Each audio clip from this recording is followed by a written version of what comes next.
again with Skilled Hands TV. Have you ever had one of those annoying squeaks on your door?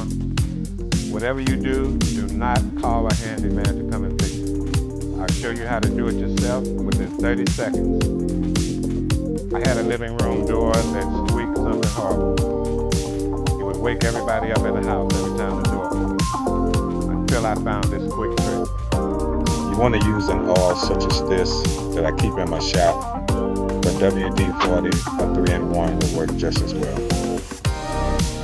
I couldn't isolate the squeak, so I'm going to lubricate all three, starting with the top. Have a paper towel handy to wipe up any excess oil. Now the middle hinge, just a small squirt. And finally, the bottom hinge.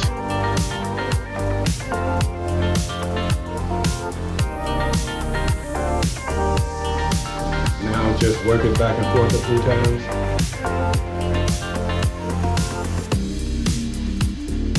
And no more squeaks. If this video helped, subscribe to Skilled Hands TV and leave a comment. Let me know what annoying noises you have in your home.